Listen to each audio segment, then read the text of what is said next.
Le numéro 28. Allez, le beau décalage, ça va centrer. C'est Monny, Ahmed Monny, le centre entré, la parade énorme originale.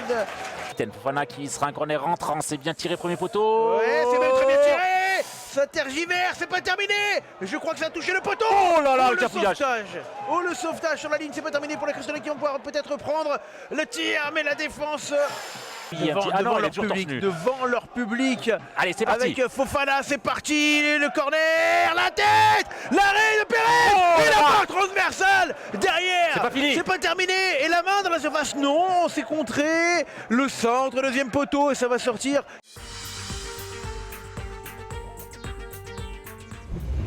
Les coups de pied arrêtés aussi qui peuvent débloquer des matchs, hein. C'est très important à ce niveau-là.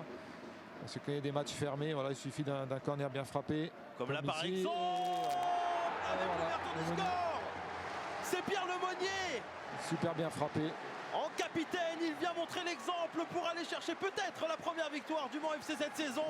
Il manque de rythme aussi, hein. Ouais, c'est vrai, mais là attention parce qu'il peut y avoir une solution de frappe, pourquoi pas pour eux. Finalement, il était un petit peu tout seul, même si ça va revenir une deuxième fois avec Krejci, la frappe de Krejci qui passe à côté des cages. Un championnat tellement particulier que vous connaissez très bien, Samuel Allegro. Ouh là, attention, il y a une faute. J'ai bien l'impression que cette fois-ci, ça va être le rouge. On en parlait tout à l'heure avec beaucoup de joueurs qui ont été avertis du côté du Mans FC. La fois de trop pour Maxime Bernauer, ça sera carton rouge. Le Mans qui va terminer la rencontre à 10, il reste 25 minutes.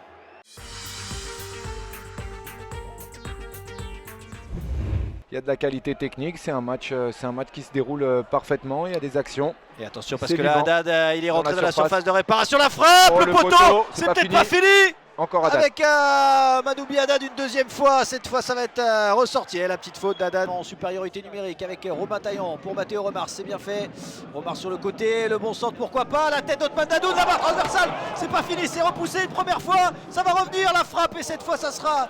Allez, il va falloir les trouver à l'opposé à un moment donné. C'est très bien fait là, Thomas Robinet, encore une fois, Pierrick Cros, nouvel entrant qui est bien rentré tout de suite dans son match. Allez, on trouve Johan Brun à la lutte, Johan Brun il est passé, il va essayer d'aller tout seul et la belle intervention de Swahili. Est-ce qu'il y aura une faute? Ouais, la faute sifflée par Monsieur Chanciou. Oh attention la couleur du carton, oh attention la couleur du carton, ça sera carton rouge pour Ahmed Swahili. Intervention de dernier défenseur. L'arbitre Lostis qui va sortir vainqueur, on va le savoir tout de suite. L'arbitre peut-être pour l'ouverture du score, elle est au fond.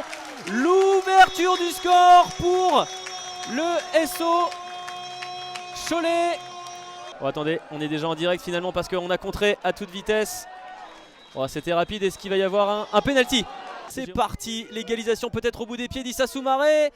Et c'est transformé par l'US Orléans qui revient à égalité. Un but partout, ce match est totalement Nchobi face à Jessin Seba. On va revenir sur Maggiotti, peut-être l'opportunité de Maggiotti, le but de Maggiotti vient juste de rentrer et il fait d'ores et déjà la différence pour le SO Cholet.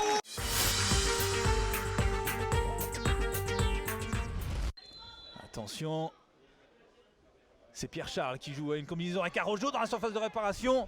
Il y avait de l'idée mais ça n'a pas pris à défaut la défense d'Avranches.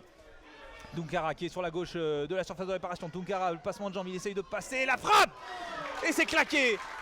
On ne lui offre pas pour l'instant Zemzemi qui essaye de lever la tête, qui trouve quelqu'un qui essaie... Oh, c'est bien fait Zemzemi, et là le tacle retardement de Fadloun. Rouge Laurent, carton rouge pour Fadloun. Là les Lyonnais ont reculé un petit peu après cette phase très intéressante de pressing tout à l'heure. Attention la frappe d'Anziani, c'est contré parce que attends, SND il est dans la surface de réparation. En tout cas à l'entrée, la nouvelle frappe de Magnon. Et c'est dévié en corner, mais décidément. Le côté droit de la surface, centre fort de Romil. Et le Méoté qui était venu couper, penalty sifflé en faveur du Stade Briochin sur premier penalty briochin de la saison. C'est le Méoté qui frappe et qui marque l'ouverture du score du Stade Briochin, signé Johan Le Méoté sur penalty donc à la 26e minute de jeu. Et c'est pour l'instant grâce à ce but que Saint-Brieuc mène 1-0, même si Bastien Borgo fait tout pour revenir dans ce match. Isidore sur son pied droit, Isidore qui va frapper et égaliser. Et Isidore qui va frapper et égaliser, inscrire son deuxième but Allez, premier poteau. Didier pour Boudot. On réclame un penalty et une main. Et ça sera un deuxième penalty. De Créteil, le Méoté, pleine lucarne, parfaitement transformé par le milieu de terrain et meneur de jeu du Stade Briochin. 2-1 pour les Griffons qui reprennent l'avantage face à Bastia.